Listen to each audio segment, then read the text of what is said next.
Walking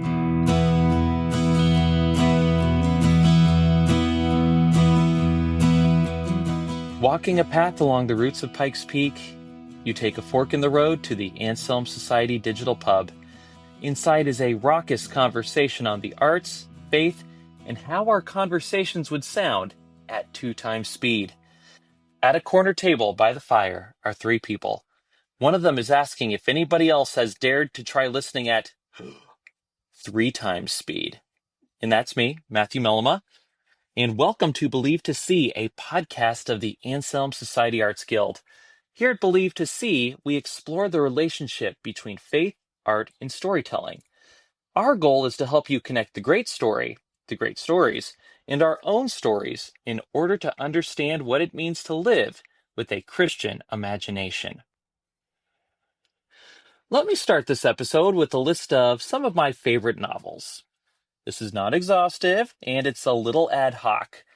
Also, there's the distinction between what your favorite novel is and what you think is the best. Interesting conversation, but not really relevant now.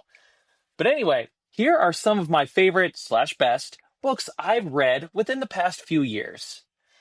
A Confederacy of Dunces by John Kennedy Toole. Invisible Man by Ralph Ellison. Brothers Karamazov by Fyodor Dostoevsky. White Noise by Don DeLillo. The Good Lord Bird by James McBride. And All the Pretty Horses by Cormac McCarthy. Again, I thought all of these books were fantastic, and if you meet me at an Anselm event, I can give you my fawning reviews on the plot, characters, prose style, all those typical book things we're supposed to talk about. But here's the thing. One might say I didn't actually read any of those books. Or to put it a different way, I never read any of those books with my eyes. Or to get even more directly to the point, the way I read all those novels was by listening to the audiobook. Now, I'll put all my cards on the table. I don't care about this distinction at all. In my mind, I read all those books by listening to the audiobook version. I do not feel the need to qualify it or apologize for it. If we meet at the hypothetical future Anselm event and you ask me whether I've read All the Pretty Horses, I wouldn't say, well, I've listened to the audiobook, but I have had a chance to blah, blah, blah, blah, blah, blah, blah. I would just say, yes, and I thought it was great. But I know not everyone thinks the way I do about the subject. So I thought we should have a full discussion at this roundtable. What should or should not count as reading? Do audiobooks count as reading? Why should we even care whether or not things count as reading? Here to discuss all of this with me are my two co-hosts. Mandy, how are you doing? Good. Okay, and how are you doing, Christina? I am great. All right. So I should say my only complaint is all the hail that we got the last couple days. My garden did not like it, therefore I did not like it. So that is my complaint. But other than that, I am fine. Me and my family are out of town right now, so we just got videos of our yard from our neighbors. Oh, ouch. It's a hail apocalypse. It's not great. Yeah. Mandy, how did your peonies do? Oh, they're done blooming. They're down to leaves, but the leaves do get scratched up like by the hail. And I don't think I had it as bad as you guys did. The people. It was worse in our area. Right. Further south, a friend of mine lost her gazebo. Oh gosh. Perforated. I don't know what this roof was made of, but it like shredded it. Well, I wish you did know what the roof was made of so we could do like a negative announcement about it. But yeah, so other than hail, though, we do have a lot of things going on in our lives. For one thing, we have decided to start recording these roundtables more often on our computers as opposed to in person, which I guess you could write a think piece about how that's just indication of how things are going wrong with the world or whatever. But we're doing it so that our audio editors will have an easier time cutting the extraneous stuff we say without having to deal with like three microphones bleeding all over each other. So if you we're doing it for you, dear listeners, we are hoping to help you out. Yes. So just know, even if it didn't work, we are trying, gosh darn it. So Now let's get to the topic here, audiobooks. I want to start off just taking the temperature of my two co-hosts on the issue because I already told you I listen to audiobooks all the time. I don't find any meaningful distinction between reading it with my eyes and listening to it. But Mandy, let's talk about your habits on this. Do you listen to audiobooks? What's your ratio? Do you think there's a count? Let's just get your big picture takeaways on how you view audiobooks. Well, it's funny you use that word. How do I view audiobooks? I don't view them at all. No, because for a really long time I was just anti-audiobook. Not for other people, but for myself, I'm just super visual. I don't attend. I can't absorb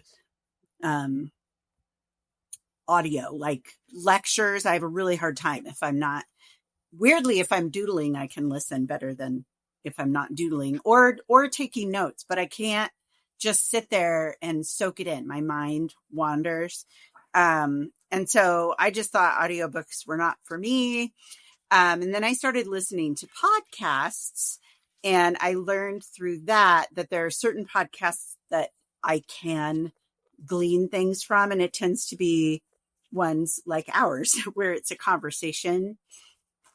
But if it's just one voice, it has to be really engaging. And they have to be very descriptive, and there has to be like music or something to keep my attention. Can you tell I have ADHD? Anyway, but also, so once I started listening to podcasts and realized now I can listen to some and not others, I wonder if the same would apply to audiobooks. And then concurrently, I was trying to spend more time on my elliptical, and it's boring on there. And so I started getting audiobooks from Libby, which I love. So the, library app, and so free books. And so I started downloading those. And essentially what it's come down to is I used to say I can listen to nonfiction, but not fiction. The reason for that is because with fiction, I want to go back and reread a beautiful sentence, and you can't do that with audio. So it's not that I couldn't pay attention, but I wanted to choose my pace. There's no way I'm ever going to listen to anything 2 times speed because I want to like savor it and think about the language. But so I started listening to memoirs, and that really worked. I think because that felt like I was just talking or having a conversation, even though I wasn't answering back, but you know what I mean? And then, so just today, I was telling you earlier, Matt, just today I was trying to listen to A.W. Tozer's The Pursuit of God, which I've read with my eyeballs before, but it's been a while. I love your my eyeballs. That's good. That's good. It's my Georgia. She sneaks in every now and then. Anyway, so, but I could not pay attention to it. And I was having the hardest time catching it. And like, what kind of heathen can't be, captivated by A.W. Tozer's words? And so I think currently, I've diagnosed myself as being able to listen to audiobooks if they are first person / memoir, but not fiction. Thus far, I don't do well with fiction. But like I said, that's a choice, because if a sentence is really beautiful, I want to listen to it again. So I'm constantly like tapping my earbud so it'll go back 15 seconds, like over and over again. But so you'd say that's more of a choice and not like a concentration issue? For fiction, yes. Yeah.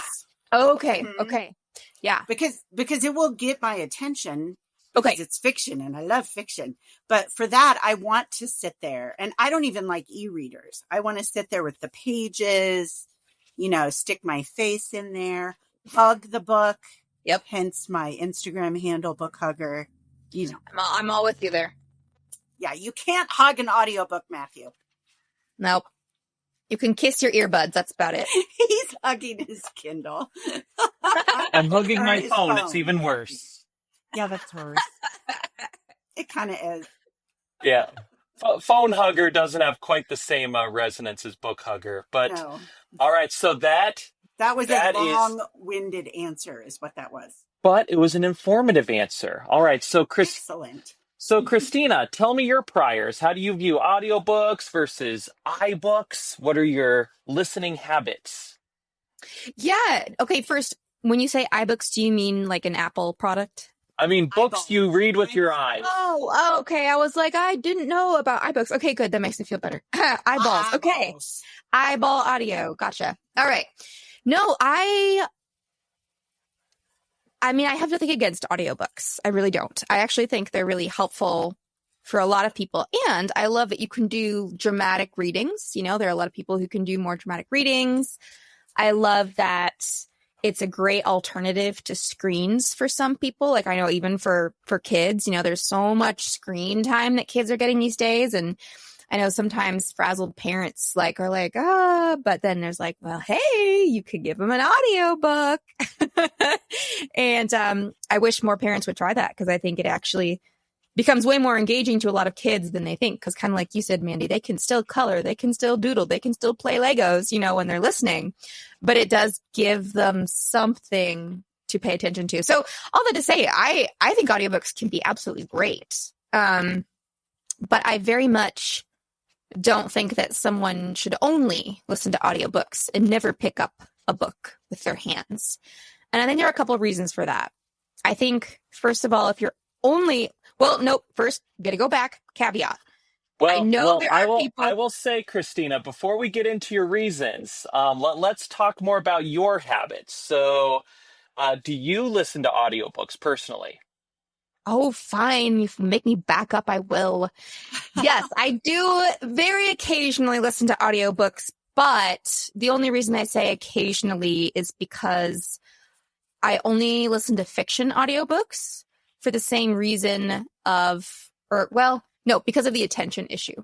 So if it's nonfiction, I find I have to be very carefully paying attention. I also do have ADHD, and so much to my chagrin, I will often miss things I'm trying to pay attention to if I'm doing something. But if it's fiction, it happens to be engaging enough to my brain that I can do laundry or dishes or something simple, like even cleaning out a tub, right, while I am listening to a story.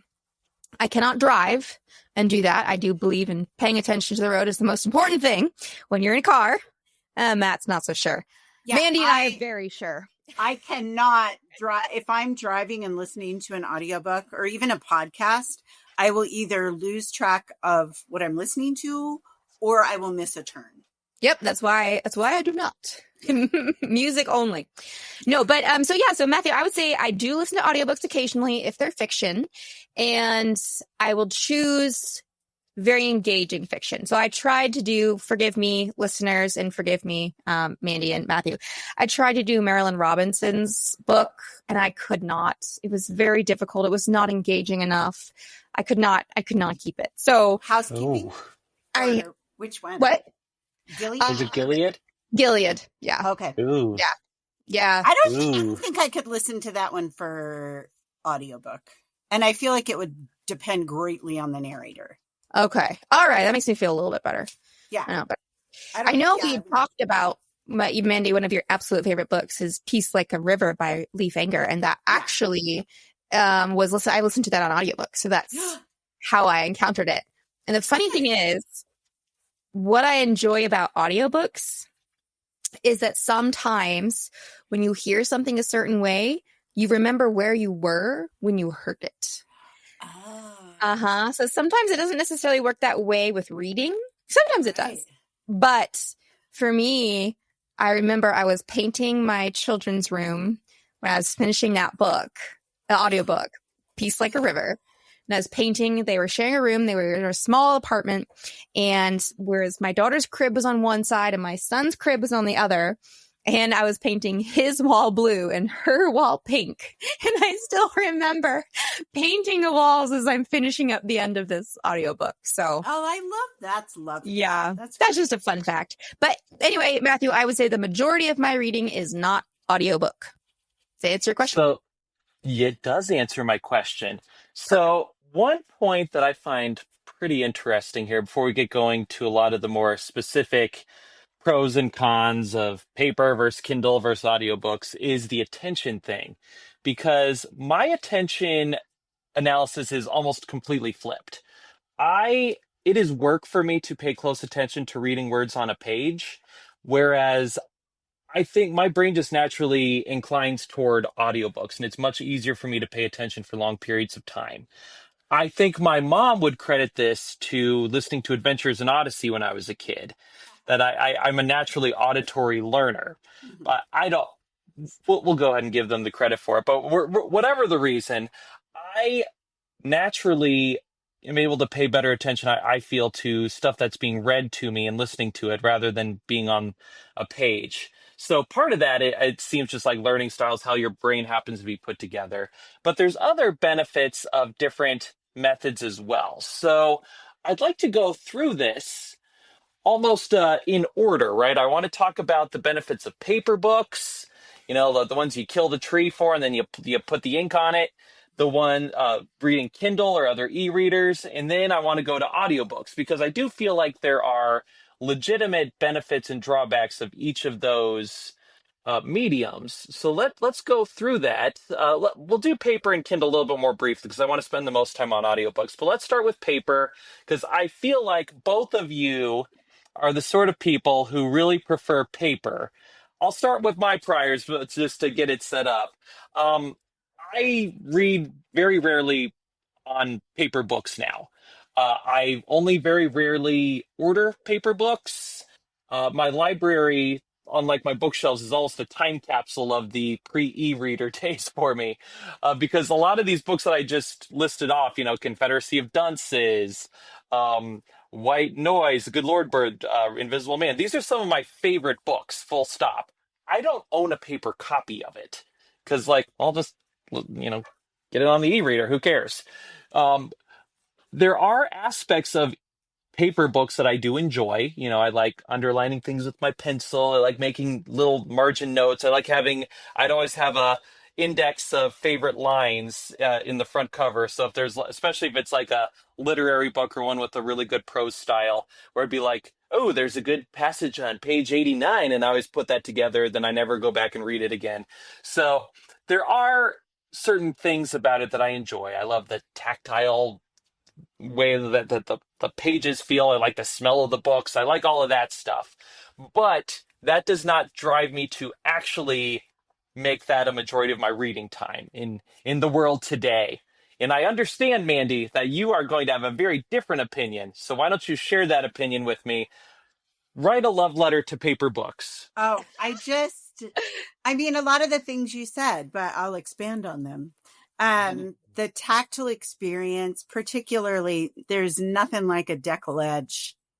The decollage, don't shear those things neat. Let's leave them deckled. Like the smell of a book. Did you guys know that when paper breaks down, it actually releases the same compound that's in vanilla? So that's why if you smell an old book, you'll catch that. It smells a little like vanilla and dust. That's an aphrodisiac too. Nice. There you go. Oh, that's another podcast. And not an Anselm podcast. Anyway. But I love having them on the shelves and like saying hello to them as I walk past, I don't know. There's something about, on the rare occasions when I dust the house, I'm really bad about dusting. When I'm dusting the bookshelves, I'll be like, oh yeah, and just the physicality of them, just the fact of them sitting there. I love that as you're reading the book, it's skinny at the beginning. And then as you get closer to the end, it's fatter on the left than it is on the right. Just all these, I just love it. And I like borrowing books from Bethany because she is the best note taker in her books. Very hilarious and astute in turn. So those are fun. And I like being able to loan a physical book out. And then when someone returns it to me, then I can go, and we can talk about whether or not they liked it. I do want to say, I have an issue. I wish we had a different word for audiobook reading. And let me get all the way through before you get mad at me. Because I don't think that listening is the same. It's not a synonym with the word reading, because that's a different process. I think my daughter Emmy told me that it lights up the same parts of the brain. And so I know that it's still like getting information, and it's still transmitting someone's thoughts to your thoughts and the magic of that. But like the physical, like putting your eye, like reading the words, you teach children to read, like to decode the letters. And so to me, I'm a stickler for the word read. Really does just mean read, but I've kind of let go of that in the last few years because I realized there isn't another word. And I don't think listening to audiobooks is inherently less important or valuable. So that's kind of why I let go of being a stickler for the word. But I just wish there were another word. I think if there wasn't sort of that unspoken and sometimes spoken judgment that listening to a book is less than reading it with your eyes, then it probably wouldn't matter. Do you know then it wouldn't matter if people said I listened to this book, I don't know. So there's the denotation. Yeah.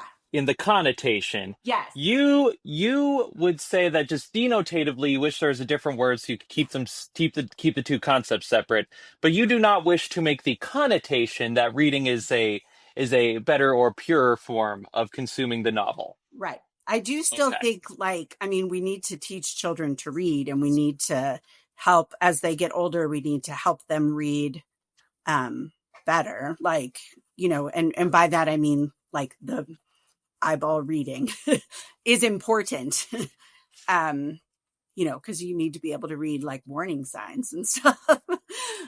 So that's still an important skill, but I don't think it's less than, and especially because like you said, like for you, Matthew, you absorb it better as an audiobook.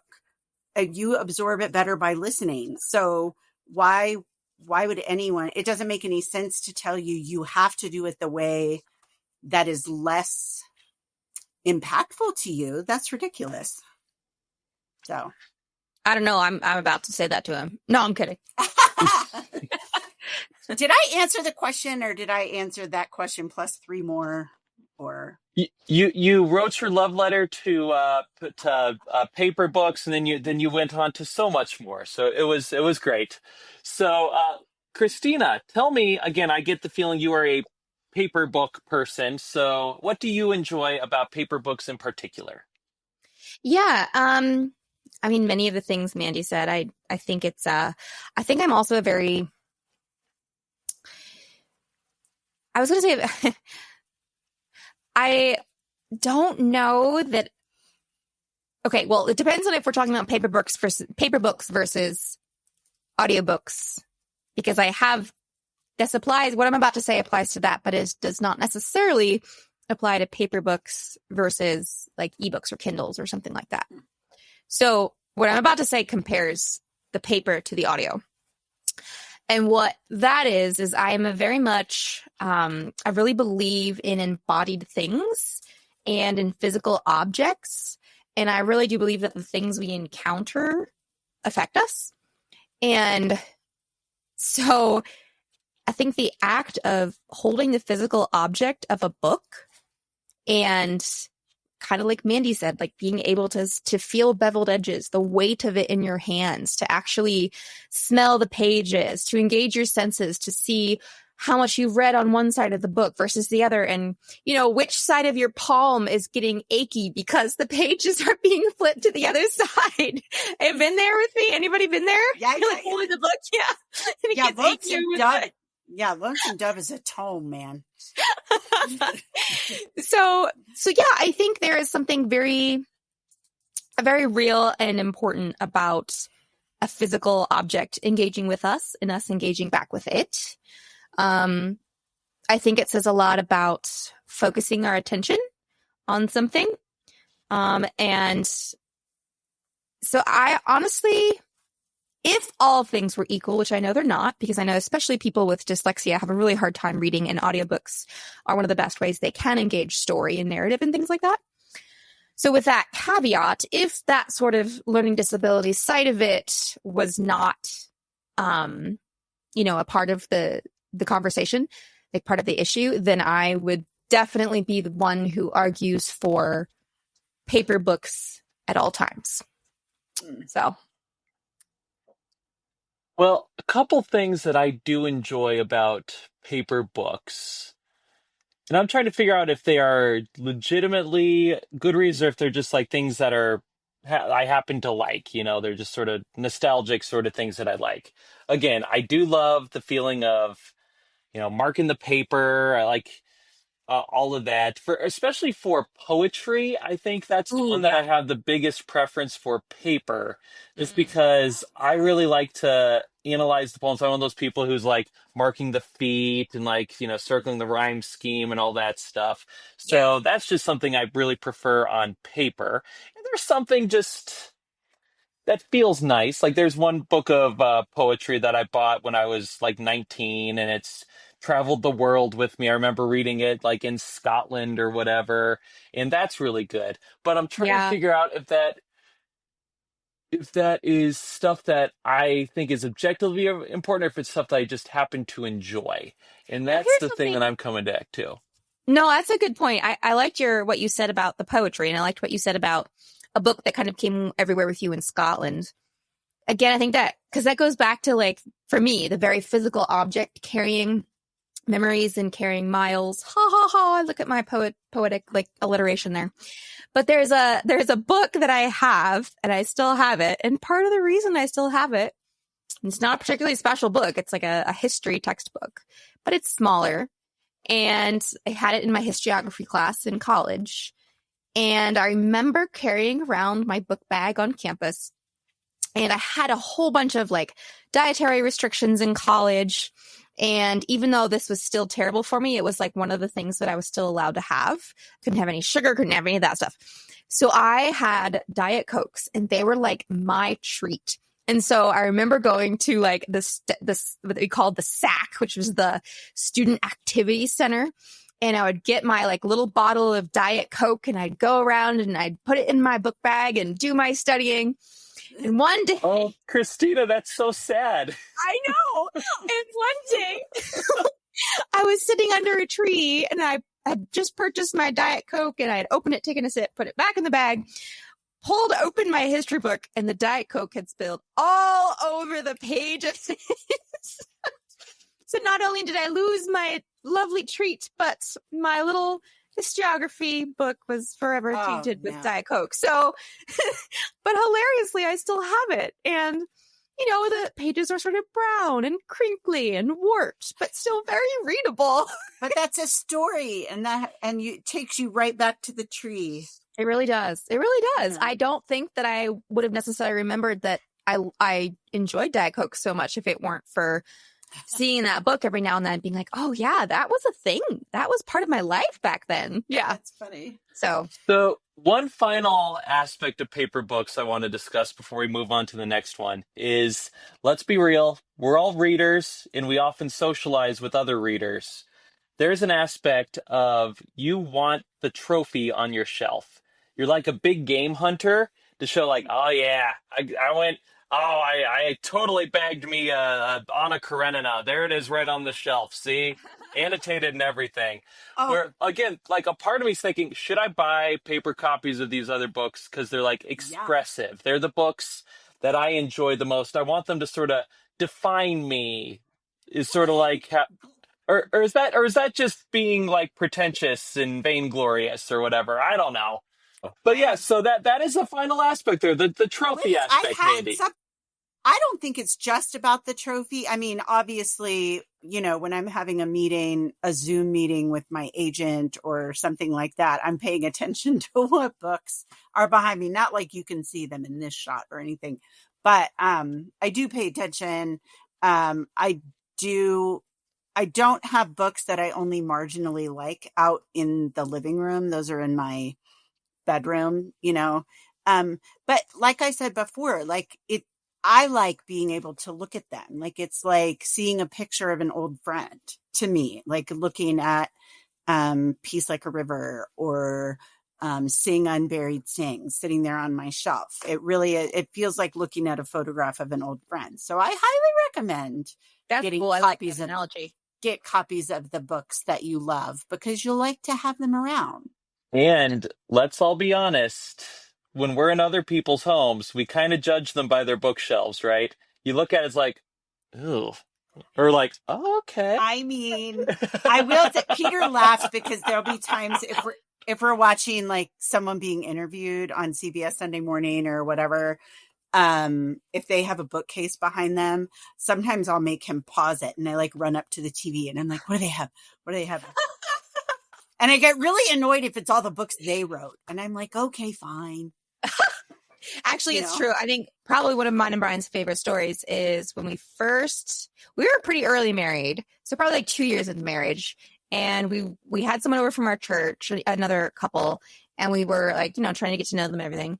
And the gentleman walked up and he looked at us, he said hi, and he turned his whole body actually. He just turned towards our bookshelves. Oh, no. And he said, and now I'm going to look at your bookshelves and judge you. Oh my gosh. And we thought it was the funniest thing. Just one of the most honest things that people say, Yeah. So that's literally been a favorite story ever since. Like fortunately, it's something you people guys do. passed. You guys passed with flying. Oh, thank you. You're fine. You had like Chesterton and Tolkien and. I do love your point, though, Mandy, about looking at books and having them in your home as old friends. And I think, again, that kind of goes back to what I was saying about just like physical things matter. And, and I think, that goes back to so many reasons why we personify things in general. It's because physical things matter. We personify all kinds of things, animals, plants. I personify my computer. We name our cars, things like that. Mm-hmm. So I think, yes, having paper copies on your shelf is a really good thing. All right. So I think we've said our piece about the paper books. Now let's move one step forward on the technological sliding scale. Let's talk a little bit. We don't need to spend too much time on this. A little bit about Kindles, e-readers, reading it on our phones or tablets. I largely made the switch to that a few years ago, and I will say I am probably more likely to read a book on my phone than a paper book now. So let me go through some of the obvious benefits of this, and then get y'all's takes on where these fit in. One is just super practical. They're portable, right? I'm holding my phone up to the camera. I have hundreds of books on this phone, and they go wherever I go. I remember back in the day, this classic conundrum for like the book person's like, I can only bring like 4 books on this trip. Which ones do I choose? Right. Then like you get bored of the 4 you bring right away. So that is no longer an issue for me. I can get whatever book I can think of almost instantly on my phone. Mm-hmm. Also, it's very nice for me, especially for nonfiction books, because it gives me a lot of ability to mark and organize things. I am one of those people who, when I'm reading a book, I like to highlight things. I like to highlight things in different colors for like different things. I like to make notes. I like to organize the notes, especially if it's a book I reference a lot. And for that, there's just no comparison, right? You mark it, and then you put a little note like about your thoughts for it, and then you can just flip through the highlights. It's so much easier. So for a lot of those very practical, boring reasons, I do think there's a lot to be said for the e-reader. And I know I'm making Christina so furious. She's giving me that look right now. No, I'm not. Oh. Yeah, come on. It was you literally licked your lips like you're like a leopard going in for the kill. Just like, oh my gosh, that's hilarious. Nope, it's because my mouth is dry. My mouth is dry. Thanks for that. Yeah, you can justify that however you want. Anyway, rip my jugular out, Christina. Why am I wrong? Okay, so I totally get. Okay, there's 2 reasons that I think e-readers are good for books for certain people, and just in general. One of them the weight. It's nice to the weight and the carry on, practicality. People usually have their phones on them anyway. You don't have to carry all these extra books, right? Same with the Kindle. It's very light. You don't have to, lug around heavy books. So I think there are those small little things that are nice, right? Especially if you already have back problems and you want to bring a buttload of books on your vacation and you don't want to bring all of the physical copies. So we got that going for them. And then again, I totally get, because my husband is very similar, the ability to organize notes and highlight and pull things around, all in one app, all in one place. So I do get that. But part of it, I mean, okay, if I'm going to be really old ladyish, I will say part of that's laziness. And it's like an excuse for like, oh, but like, I don't want to carry around highlighters, and I don't want to take notes by hand, and I don't want to carry around all these things with me, and I must have it all in one place. And so, I think there's a bit of that. Back in my day, we all carried 40-pound books everywhere. We all had back trouble, and we just dealt with it. And we liked it. And old ladies worked in the field until they died at 70. Okay, I'm done. So anyway, but I think honestly I think the downsides are a little bit too downy. They outweigh the I know. sides. Yeah, and I definitely used that word on purpose because it doesn't work at all. But I wanted to see if Matthew had an expression, and he just gave me blank. I was going for downy, like, soft, quilty, but, downy. No, but the downsides, honestly, the thing that bothers me the most, besides the fact that it takes away from all the good things that I said about like the physicality of the paper and all of the sensual sort of like engagement with the senses that paper books give us. I do think, and the ability, like you said, Mandy, to lend them out. You can't really do that with an ebook. So I think that's also a good thing. But I just have something that I think that humans are going to regret, all of the screens that they spend so much time on. I just really think that that's going to be a problem in the next generation. Everyone's going to be sorry that they transferred all their reading and everything they do with their eyes to a screen. I know there's all the things that are like, oh yeah, but this is protected by this film or this blue light, this or this, that. And it's like, no, I really don't. Yeah. I think I'm going to. I think it's damaging. Yeah. And I actually was, it's actually kind of ironic, Matthew, that we're having this conversation now, because I have taken both my kids to their first eye doctor appointments. And at this point, apparently it's a thing now that this generation, the eye doctor told me this today, this generation of children is having a lot harder time focusing on things in front of them. They're actually struggling with some farsightedness because they are constantly on screens. And so anytime the screens are actually affecting their vision, so anytime that they have to focus on reading, their bodies, their brains have to work twice as hard. So sometimes the doctor said that's okay if they don't have any symptoms, their brains just have to work a little extra hard. But sometimes that's actually really difficult, and it gives a lot of kids like symptoms of attention deficit disorder because they can't focus. They're like, I'm reading, I'm just too tired. Because basically their brain is working twice as hard because they're always on screens and their brains just can't compensate as much. So all that to say, that's a whole generation that's already being affected. So now off my grumpy old lady thing, but I do really think that there is something. I think we're going to screens way too fast, and we might be a little sorry at some point. So there we go. Yeah, I think it can be good for specific situations. Like I will say that I used to give Peter a hard time for switching to screens until I realized that meant I didn't have to like carry his book in my tote bag onto the phone because, and I'm like, oh, I have room for more books for me. But so I mean, obviously he has like 250 books in his Kindle, and I have 2 books in my tote bag, and it's heavy. Yeah, Brian's mom's the same way. Brian's mom, who's always been a huge reader, has switched completely to the ebook. But Peter hasn't switched completely. I mean, there are times that he'll read, and I give him a hard time if he's reading them if he's reading a screen at night. I'm like, you're not going to be able to sleep. So, any backlit screen is going to disrupt your sleep cycle. So I think it should be more occasional than my husband uses it, but he still uses them occasionally. So I'm not throwing. They are convenient, not going to lie.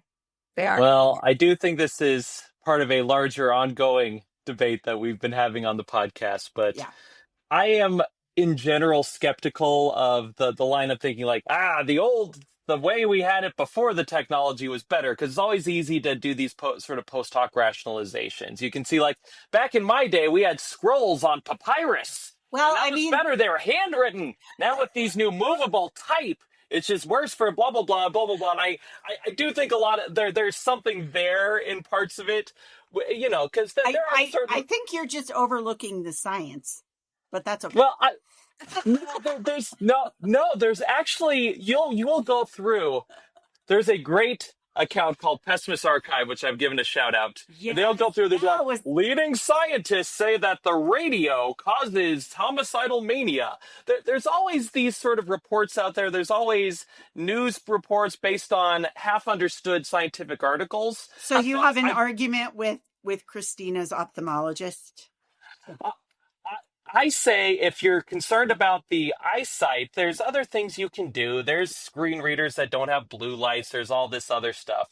But again, if you were to go back to the 1890s and be like, why you have this mania? It's because of the jazz music they play on the radio. So you mean back in the 1800s when they didn't have MRIs and brain, they weren't leading experts of the day, Mandy. In 200 years from now, they'll have technology that'll make ours look ridiculous. They'll be like, oh, back before they had the blah, blah, blah. I think I'm going to agree with the ophthalmologist who doesn't use words like blah, blah, blah. I am just saying there's moral panics over new technology. It's not a moral panic. It's a medical opinion. Oh, I think we need to move on. Oh, I think we are getting stuck on this. Suffice it to say, I believe technology is good. But and with that shot, I will move on. Ollie again, buddy. You gotta. There we go. Wait, but that's with that's a backlit screen, right? So wouldn't that be bad for my eyes? Carry on. But anyway, suffice it to say, the one thing I do find really, and again, I don't know if this is a real thing or if it's just something that I'm feeling. I feel weird reading a book on my phone just because it doesn't feel as productive. And is that just because of these weird associations I have with it, or is it something objective? I don't know, but that part does feel a little weird for me. I feel better doing that, but let's move on now to audiobooks, because that is the main I have one more thing to add, actually, Matthew, if you don't mind. Yeah. And it was actually, I just thought of it now as you were saying, is there a reason that I feel better when I'm not reading a book on my phone? Like, is there a reason? And I thought to myself, well, actually, for you personally, maybe it's just psychological, because there's a lot of literature, funny, on the amount of time that humans spend on phones, right? And how bad it is, blah, blah, blah. But the other thing as parents that we're finding is the parents who are glued to their phone screens all the time. It doesn't matter if it's like a book that you're reading or Facebook that you're scrolling or a YouTube video you're watching to your kids. It's all one and the same, Dad's on his phone, not paying attention to me. So, yeah. So I think, I just want to say that's not necessarily, So I think to me, I'm like, oh, that might actually have something to do with it. And so it is one of those things. Well, it's designed to be engaging to the point to that point. It's designed to be addictive. So Yeah, and I know I was I was giving you all a hard time on the technology thing, but I do think that's a legitimate thing. And it's just I don't like the optics of it. Just I could be like, no, no, no, I'm reading Brothers Karamazov on my phone. well, I'm I would reading say Plato's Republic. It's like Right. my kid doesn't see that, right? Right. it always Right. looks weird to me when in church, like some people are. It looks like they're on their phone. That's me, Mandy. I take notes on my phone. Yeah, I they're do probably worry about that reading. sometimes. Yeah. They're probably in the scripture, or maybe they're not, and they're just saying everyone's going to think I'm in the scripture, and they're playing Wordle or Words with Friends. I legit have that thought all the time. I'm like, Christina, don't judge, because I know so many people pull up the scripture on their phones during the sermon or take notes. And I do that. I saw this other guy. He was an older guy and he had his phone out, and I was about to be like, oh, so many people. Oh, wait a second. And he was legit playing a video game on his phone during the sermon. I was like, oh, Watching a ball. oh. Kids I these say- days with their distractions. I actually just thought of another reason that books. He was like superior. 65. Hey, you just said older guy. Peter's going to be 60 this year. You be careful. Anyway, My bad. it's okay. He is an older guy. I'm an older lady. Anyway, another thing that makes physical books better, or paper books better than devices, is that you don't need batteries. That's true. That is true. So That's true. one of our elders was presenting the sermon a couple weeks ago, and he was going to read it off of his laptop. Oh, and no. right at that moment, Windows decided to update. Oh, no. So then he had to read it off his phone. He had it on his phone. So, but you don't have like glitches with your book. It's just open it and it's there. You don't have to wait for it to load. It's, All right. All right. friendly. So Thanks for going with us, friendly. Matthew. Books are friendly. on your Mandy and Christina's ode to paper. There you go. This was lovely. Thank you. That's what we're saying. So We're now let's go. anti-tree. Now let's go on to audiobooks, because again, that's the main thing I want to talk about. And I will say again, just cards on the table, most of the books I consume are through audiobooks. And a lot of that is just very practical, where, like many of us in our fast-paced modern life, it's hard for me with the full-time job and, writing books on the side and the kids and all that stuff. It's very hard to find time to sit down and look at words on a page for a long time. Yeah. Whereas audiobooks, I can fit into the crevices of my day. I can listen to audiobooks when I'm doing my morning or evening commute.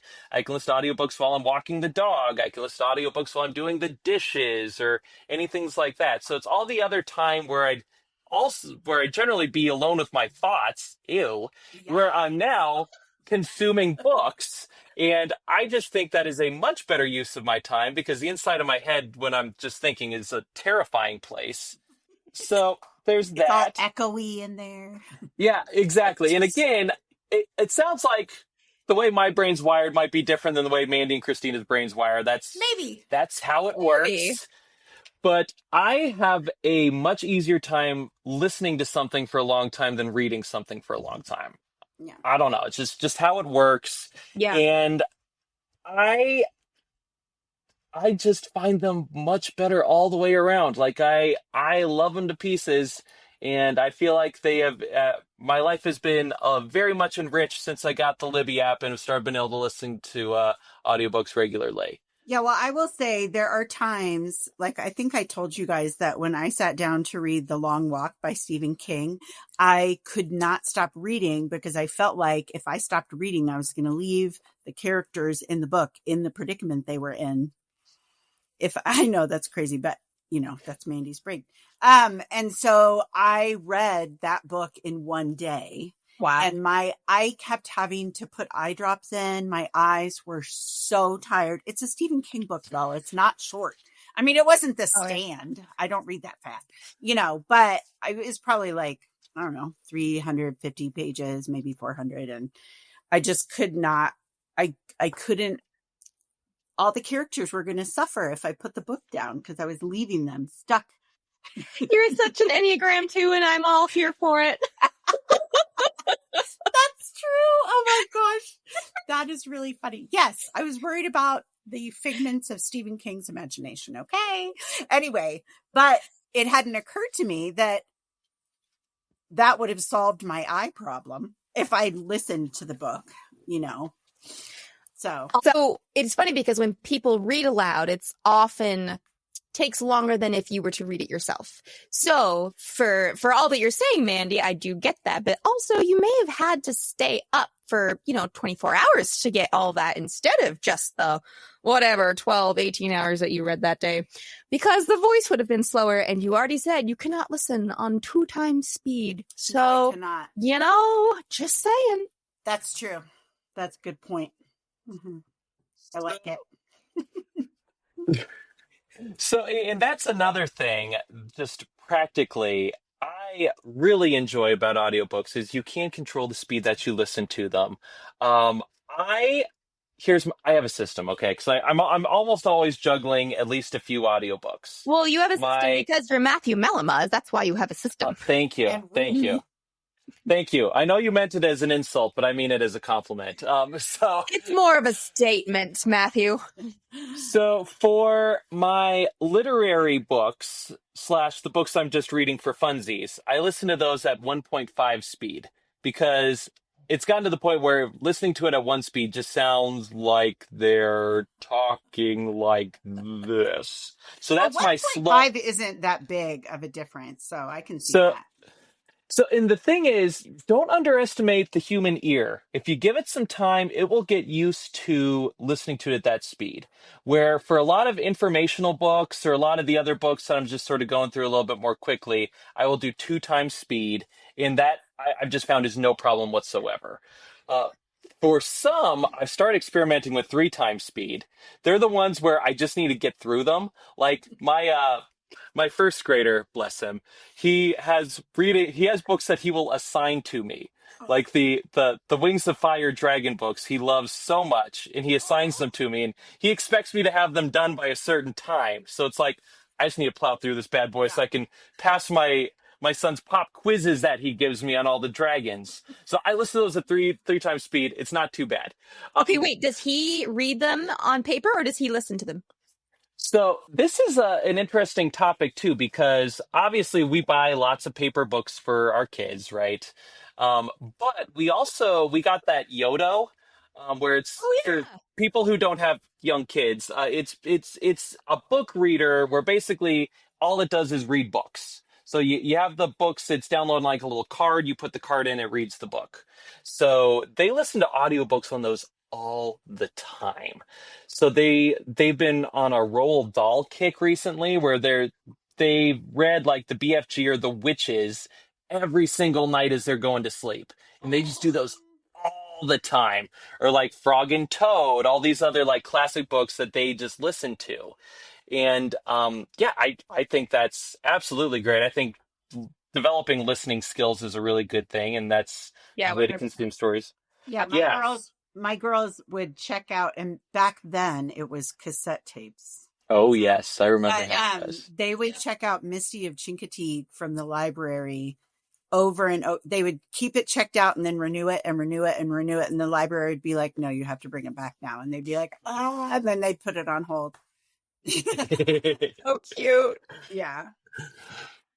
But that's another aspect to it, because especially, like my older kids read, but my younger kids are still learning to read / haven't read yet. So that's a way that like my 4-year-old can consume a story and enjoy a story, even though she's not a reader quite yet. I wonder if that's going to help her with verbal skills. Because like when our girls were babies, we taught them little basic sign language. So they could ask, say more, please, hungry, thirsty, thank you, things like that. And they were both verbal, like super early. And there's some studies that I know you're not into studies and blah, blah, blah. I am into studies. I am into proper studies. Thank you very much. I think we need to Oh, have you go to oh, coffee with Christina's ophthalmologist. Anyway, yeah. so all that to say, but I wonder, down the road it's engaging her in complex stories. I mean, I guess it's similar to when parents read aloud, which of course has an extra layer of love and bonding to an audiobook, but that gives them more opportunities for story when mom and dad are like done for the day. And to be clear, I want my kids to eventually be able to listen to a book and read a book, right? Like if any of my kids got to the stage where like, I'm not reading your iBooks, Dad. It's the year 2030. I'm just doing audiobooks. They're going to say, Dad, blah, blah, blah. Dad? Didn't you read the studies, Dad? And I'll be like, I have strong views on that study. I wrote a strongly worded letter to Christina's ophthalmologist. But if they got to the point where it's like, I can't do one or the other, like that's bad. I think you should be able to do both. Yeah, but fair. That's fair. That's good. One final point here that I think some people like you all have been very fair and reasonable, but other people floating out there have very strong views against audiobooks, like it doesn't count as reading all this stuff. And I think something that those folks are missing is that widespread literacy of like people reading words on a page is a very recent phenomenon. Yes. For years, writing, even in cultures that had writing for a long time, like ancient Egyptians, Sumerians, the Maya, they had writing, but it was only known by a very few like elite people. The common people didn't have writing. And that was the case up until a few hundred years ago. Like a lot of big novels that we think of, like Charles Dickens, that sort of thing, they were originally published as serials. So they published a chapter a week in a paper. The idea is the one lady on the street who could read has it at her house, and all the other people who can't read go over and she reads it to them. And that's how, throughout most of history, people consume stories. You're sitting around the fire as the storyteller is telling the story of Beowulf or something like that. I was thinking of Mead House. Yes. That's how people consume stories. That's normal. This new thing that we have where everyone is reading words printed on ink on paper and looking at them and getting the story, that's a new innovation. It happened yesterday in the grand scope of humanity. Considering that the pinnacle of smartliness in the way that you consume stories is just very myopic. And it doesn't... It's narrow-minded. Is it a good thing? Obviously, it's a good thing. We're all readers. We all love doing that. But thinking of that as like the highest thing to the exclusion of all others and denigrating all others, I just think is completely unwarranted. Well, and if you think of it in that way, I mean, that was a community bonding experience, to come around the fire. And the storytellers were highly skilled and highly respected, revered figures in their society for being able to tell the stories. And we need more of that. And they could experience it together. Yeah, exactly. And, like, I know you guys both do read alouds with your, like, Mandy, you would do that, and Christina, we do that. Read alouds are really good. Do that. Bethany comes over, sits on my lap. There you go. You get her hot chocolate. And...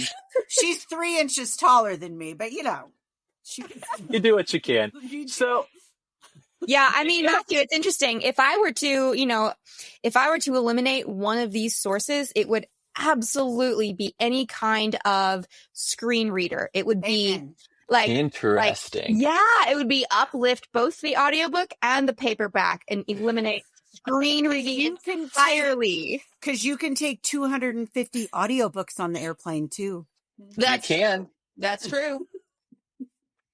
And I will tell you, audiobooks, I love them so much because like I can do things like I can sit on my front porch in these nice summer evenings and I can look out and enjoy the scenery around me. My eyes aren't glued to the page. I can do that. Sometimes I'll whittle. I'm a terrible whittler, so all I do is whittle misshapen ovals. I can listen to my book on my porch. Yeah. Like there are all these options that audiobooks give me. Yeah, I do it when I'm gardening. Agreed. And again, there are downsides to it. Like I think I was telling you all this earlier, but when I was going through Ralph Ellison's The Invisible Man, every now and then you come across an author who's such a great prose stylist that you come across like, oh my gosh, like it's just like electric. Yeah. I had a few of those experiences, but it was just read to me. If I was reading it, I would have read it, several times. I'd like underline it, I'd mark it, I'd like really break down why I thought it was so brilliant. But because it was just read to me, it was more of an ethereal thing. Yeah. But so there's certain things that it's better for. Again, I prefer poetry reading with my eyes, that sort of thing. But overall, I think audiobooks are a great thing. Should they be the only way you consume stories? Probably not. No. But they're a great way to consume stories in my book. Yeah. That's I had forgotten about that. Oh, that's funny. I just got that. That's funny. Good job. Well done. Well done. No, but I actually forgot. Yeah. So I listened to All the Light We Cannot See by Anthony Bauer. Yeah. On audiobook. Well, see, okay. So this is like you were saying, Matthew, like sort of the ethereal sentences that he constructed were stunning. I couldn't believe my ears. Ha ha ha. Quite literally. And so I actually had to go order the physical copy. And then I went back through it and I flipped through everything to try to find those moments that stood out to me. And then I literally copied them into a different notebook so that I always had those. Oh, that's great. Yeah, that's a gorgeous book. It's a gorgeous book. That man's writing, amazing. But anyway, so it is funny, Matthew, you say that, because there is a beautiful experience to letting words wash over you. But there's also another one to be able to see it and write it down and read it over and over again and just breathe in the essence, right, of this really piece of art. I mean, if we're all writers, words are playthings, words are building blocks for worlds, for feelings, for experiences, for, so all that to say, yeah, I think there's something to that. Caveat, a bad narrator can ruin it. That's true. It's true. So bad. There was one book that I listened to that I ended up having to listen to it on 2x speed because the narrator was talking so slowly. And seriously, at 2x speed, it still sounded kind of slow because she was like a pauser. Anyway. And then there's the joy of having a British narrator try to do an American accent. I love it so much. I told you well, that the I audio came here from New York City, and I eat hamburgers and mashed potatoes. It's like, oh my gosh. Well, I told you the narrator for Whose Body? Yeah. Is that it? Yeah, the narrator for that, he does so many accents, and his American lawyer is a crack up. I think he thinks Americans are all Texans. That's really a common funny. Brit mistake, actually. Yeah, or cowboys at least. It was very cowboy-esque. Just like all of my British accents turn into Cockney really quickly. Right, governor? British. It's just a flavor. Chimney sweep. Why? But all right, so we are coming to the end here. It seems like even though temperamentally, learning styles wise, we are very different. We have a lot of common ground here. We all agree that there's a lot of value in the old paper books. We all agree there's a good place for the audiobooks in our lives. I think we have a lot of common ground when it's all said and done. Yeah. Yes, and I have a last tip for young mothers out there. All right. Here's my tip, because another woman gave me this tip when I was a young mother. And Matt, you will like it because it is an argument for audiobooks. So when you have your first child and you are utterly exhausted, when your child wakes up in the middle of the night and you have to feed them and you can barely stay awake, keep an audiobook, listen to an audiobook. And then that's the way you can stay awake and stay engaged in those just awful hours of the wee morning, evening, night, something. Who even knows? See, you're just so, yeah. So I have a very fond memory of some Redwall that I was listening to. Oh, it's a good one. Yeah. As I was trying to nurse Edmund and like just figure out the whole motherhood thing. Oh, gosh. So yes. Anyway, that's just a small tip for young mothers out there. You're welcome. Don't hate me. All right. Any final tips from you, Mandy? No, I think I've said more than my piece. Well, that's all that I have as well, too. And as you can probably tell, things are quieting down at the Anselm Society Digital Pub. The fire's down to embers, the customers are trundling home, and you've polished off your final glass. Once again, Believe to See is a podcast of the Anselm Society Arts Guild. If you have an extra 30 seconds or so, please rate and review the show on iTunes, Spotify, or wherever you get your podcasts.